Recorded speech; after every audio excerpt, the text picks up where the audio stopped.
Salam, selamat bertemu kembali dalam perkuliahan kita. Tidak terasa, kita sudah masuk ke pertemuan yang keenam. Pertemuan ketujuh, kita masuk ke fisik-fisik. Pertemuan ke-8 itu udah masuk ke UTS. Saat ini kita masuk ke pertemuan yang keenam tentang ilmu pengetahuan dan teknologi. Berbicara ilmu pengetahuan dan teknologi, kita tahu saat ini perkembangan teknologi itu sangat pesat. Nah, kepesatan teknologi itu luar biasa yang menuntut kita juga di dalam iman kekristenan untuk bisa melihat ataupun memahami tentang nilai-nilai Kristiani dalam menghadapi perkembangan teknologi. Ilmu pengetahuan dan teknologi sangat bermanfaat di dalam kehidupan manusia.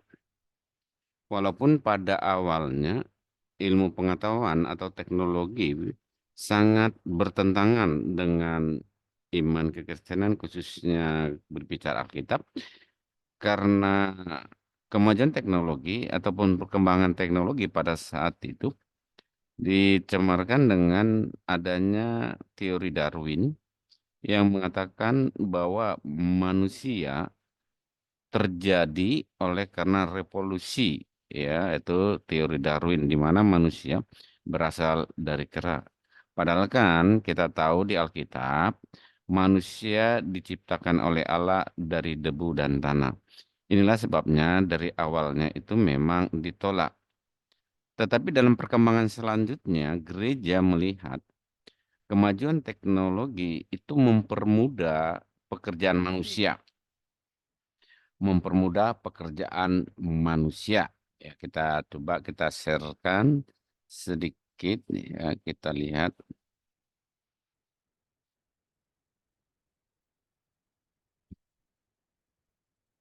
ya, lihat bahwa perkembangan teknologi itu sendiri ya, sudah mulai kelihatan ya. Ini ya, materi iptek Universitas Pakuan. Ini capaian pembelajarannya, mahasiswa memahami konsep iptek dalam kekristenan dan mampu mengintegrasikan iman, ilmu, perilaku, serta memiliki sikap tanggung jawab sebagai ilmuwan. Bahan kajian mahasiswa menerapkan konsep iptek dalam Kristen dan mengintegrasikan iman, ilmu, dan perilaku, serta memiliki sikap tanggung jawab sebagai ilmuwan, sebagai mahasiswa yang dipilih oleh Tuhan di dalam perkuliahan ini harus memahami arti ilmu pengetahuan itu sendiri. Ya, menurut Kamus Besar Bahasa Indonesia, itu bidang yang tersusun secara bersistem menurut metode tertentu yang dapat digunakan untuk menerangkan gejala tertentu. Sedangkan teknologi merupakan hasil dari ilmu pengetahuan yang menantikan akan berfungsi mempermudah pekerjaan manusia. Jadi ilmu pengetahuan menghasilkan teknologi. Teknologi mempermudah pekerjaan manusia. Kita lihat di sini lagi ya. Pandangan iman Kristen terhadap ilmu pengetahuan dan teknologi. Apa sih pandangan iman Kristen dalam teknologi? Ya, contoh Darwin tadi sudah saya sampaikan dari awal bahwa ter, eh, teori Darwin memang seolah-olah bertentangan dengan eh, Alkitab, di mana manusia merupakan evolusi dari kera. Yang gereja mulai menerima iptek pada abad ke-19 revolusi industri, yaitu zaman serba mesin, karena gereja mulai berpikir bahwa ilmu pengetahuan ada untuk mempermudah manusia dan untuk memudahkan penyebaran Injil. Iptek diciptakan untuk mempermudah manusia. Ilmu pengetahuan tidak bertentangan dengan iman kekristenan. Diambil dari Alkitabnya, di Kejadian 1:8, Allah memberkati mereka, lalu Allah berfirman, beranak cuculah dan bertambah banyak, penuhilah bumi dan taklukkanlah itu, berkuasalah atas ikan-ikan di laut dan burung-burung di udara, di atas segala binatang yang merayap di bumi. Kejadian 1:8, kita lihat bahwa bagaimana kita akan bisa melaksanakan perintah Allah, suruh menguasai dan menaklukkan bumi tanpa ada ilmu pengetahuan. Ilmu pengetahuan itu memang diberikan Allah untuk ya mempermudah untuk manusia itu bisa berpikir dengan lebih maju. Baru kemudian di Amsal 1 itu di dasar Alkitab dia bahwa Alkitab bahwa tidak bertentangan dengan firman Allah, ilmu pengetahuan adalah takut akan Tuhan adalah awal permulaan pengetahuan, tetapi orang bodoh menghina hikmat dan didikan. Jadi kunci untuk keberhasilan dalam ilmu pengetahuan adalah takut akan Tuhan. Sehingga ketika kita takut akan Tuhan, kita mendapatkan ilmu pengetahuan, dapat kepintaran, lalu kita bisa menguasai bumi, menaklukkan bumi. Jadi tanpa ilmu pengetahuan kita nggak bisa menguasai dan menaklukkan bumi. Dan gereja melihat juga dengan perkembangan teknologi tadi mempermudah penginjilan. Ya. Yang tadinya jalan kaki, akhirnya bisa menaiki kendaraan, ya, kereta, ya, pesawat, ya, semuanya air bisa. Ya. Nah, penjelasan tentang iptek. Ilmu ketahuan adalah seluruh bentuk ilmu yang pada dasarnya dipelajari dan dikembangkan oleh manusia dalam rangka meningkatkan pengetahuan, kecerdasan, kemampuan, dan kecakapan hidup. Tentang teknologi adalah hasil nyata dari pengetahuan dan pengembangan pengetahuan di berbagai bidang ilmu. Kita lihat lagi. Realita perkembangan ilmu pengetahuan teknologi. Realita perkembangan ilmu pengetahuan teknologi seperti apa? Ya, sejarah sains atau iptek dan agama dicemarkan oleh banyaknya kenangan pahit. Para astronom pada masa kini sering menggunakan penganiayaan terhadap Galileo dan Kopernikus sebagai contoh menakutkan ketika gereja atau agama merintangi kemajuan ilmu pengetahuan.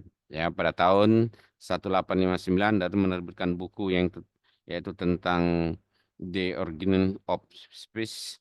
Buku Darwin mengatakan bahwa kehidupan perkembangan tidak seperti yang diberitakan oleh para rohaniawan dalam gereja.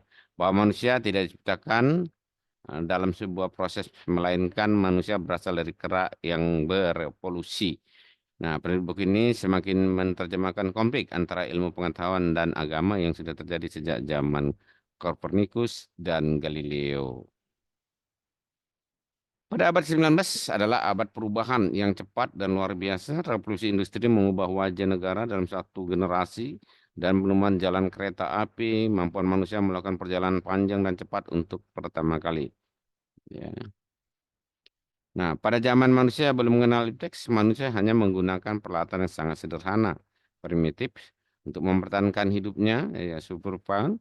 Kita ambil contoh zaman atau abad sebelum Masehi, kehidupan manusia sangat liar dan belum mengenal peradaban. Di samping itu, manusia hidup berkelompok dan saling membantu di dalam menyelesaikan setiap pekerjaan. Mereka rasa toleransi dan masih sangat tinggi, dikarenakan kondisi dan kebutuhan serta alat yang masih sangat terbatas.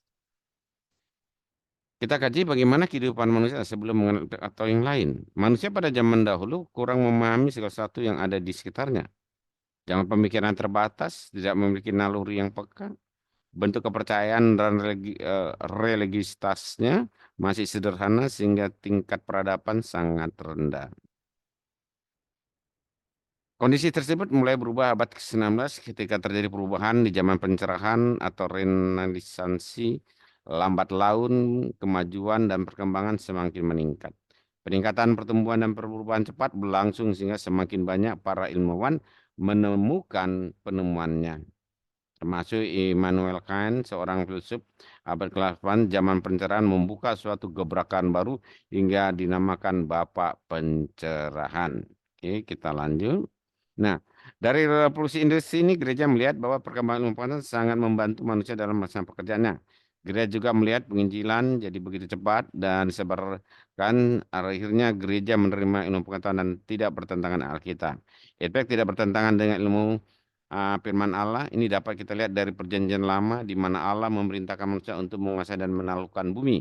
Kejadian 1:8. Untuk menguasai bumi berarti perlu ilmu pengetahuan dan teknologi.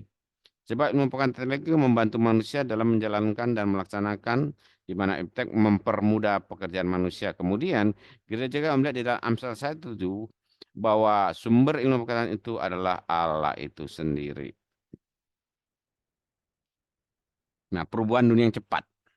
Nah, perubahan dunia yang begitu cepat yang membuat juga manusia, masyarakat itu juga bisa ketakutan dan stres ketika tidak bisa mengikuti perkembangan yang ada. Oleh karena itu, perkembangan teknologi juga harus diikuti dengan perkembangan iman yang luar biasa. Jika kita melihat di dalam kitab Perjanjian Baru, di mana Yesus juga datang pada saat dunia dalam perubahan cepat. Perubahan cepat-cepat yang dirasakan pada kehidupan manusia semakin dirasakan disebabkan oleh modernisasi. Perubahan yang baru dikenal oleh manusia atau masyarakat yang mengejutkan bahkan menimbulkan keputusasaan pada sebagian orang. Hal ini terjadi karena sikap hidup atau cara hidup atau bahkan cara berpikir yang tidak dapat disesuaikan lagi dengan keadaan yang dialami atau yang dibiasakan berlaku pada masyarakat yang tradisional. Perubahan yang cepat ini merubah kehidupan manusia yang mengakibatkan adanya yang stres dan ada yang lari dari tanggung jawab sebagai manusia. Yesus datang untuk menghadapi perubahan zaman ini. Allah sendiri sangat mengasihi dunia, Yohanes 3:16, dan Yesus juga berdoa untuk murid-muridnya agar kuat dalam menghadapi perubahan yang cepat ini, yaitu Yohanes 17 ayat 15. Dalam hal ini Tuhan Yesus menuntut agar setiap manusia bertobat dan memulai kehidupan agar manusia tidak serupa dengan dunia yang penuh dengan teka-teki kehidupan dan perubahan cepat. Jadi dalam perubahan cepat ini memang kalau tidak diikuti dengan perubahan akal manusia melalui iman, ya, kepercayaan kepada Tuhan, maka manusia itu akan stres dan manusia itu tidak bisa mengikuti perkembangan itu. Ya. Manusia merasa ketakutan.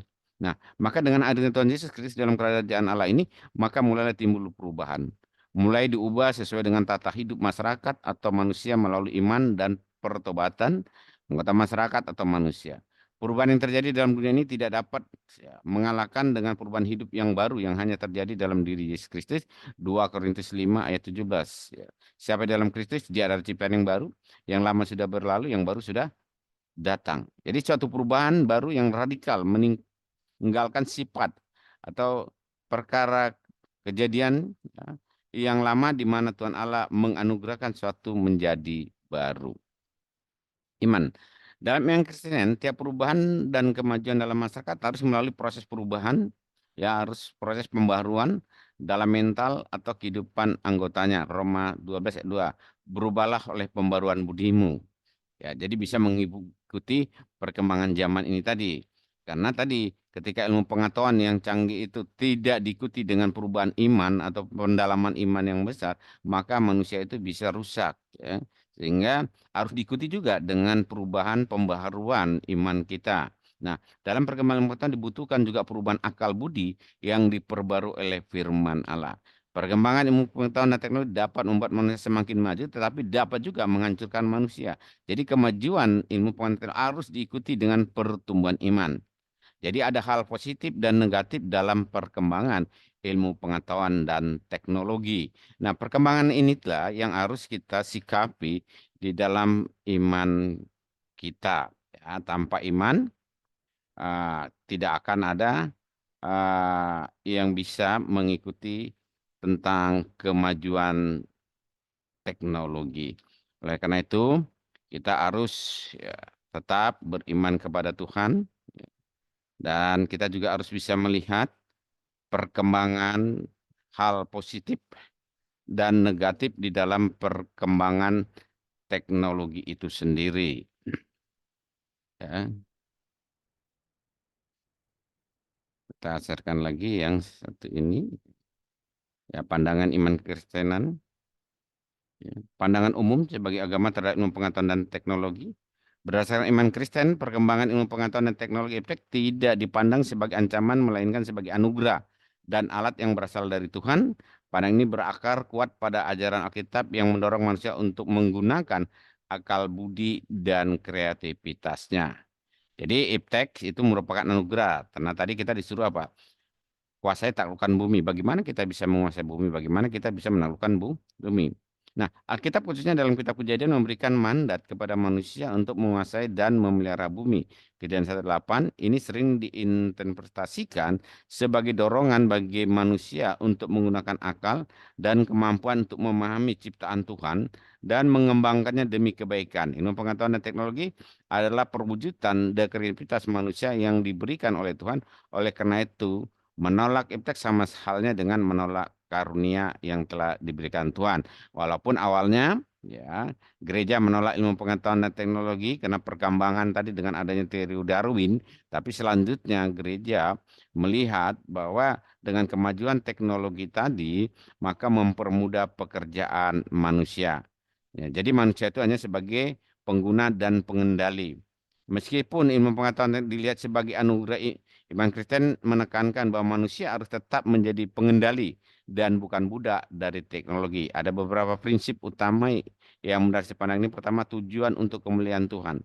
Ilmu pengetahuan harus digunakan untuk memuliakan nama Tuhan dan melayani sesama. Contohnya adalah penggunaan teknologi medis untuk menyembuhkan penyakit atau teknologi komunikasi untuk menyebarkan ajaran ini. Baru tanggung jawab etika. Kita mengajarkan bahwa penggunaan ilmu pengetahuan harus selalu didasarkan pada nilai-nilai moral dan etika. Teknologi yang membawa kemundaratan seperti senjata musnah massa atau cloning manusia yang merendahkan martabat dianggap bertentangan dengan kehendak Tuhan, AI, dan nilai manusia. Dalam konteks kecerdasan buatan atau AI, iman Kristen berpendapat bahwa AI adalah alat yang dapat membantu manusia, tetapi tidak boleh menggantikan nilai-nilai kemanusiaan seperti kasih, empati, dan moralitas yang hanya dimiliki oleh manusia. Jadi artinya perkembangan teknologi juga harus diikuti dengan perkembangan iman, perubahan akal budi manusia, sehingga kemajuan teknologi tidak untuk merusak manusia, tetapi mempermudah pekerjaan manusia. Ini saja keterangan yang singkat untuk kita dapat pahami bahwa kita harus tetap bijak dalam menanggapi perkembangan ilmu pengetahuan dan teknologi.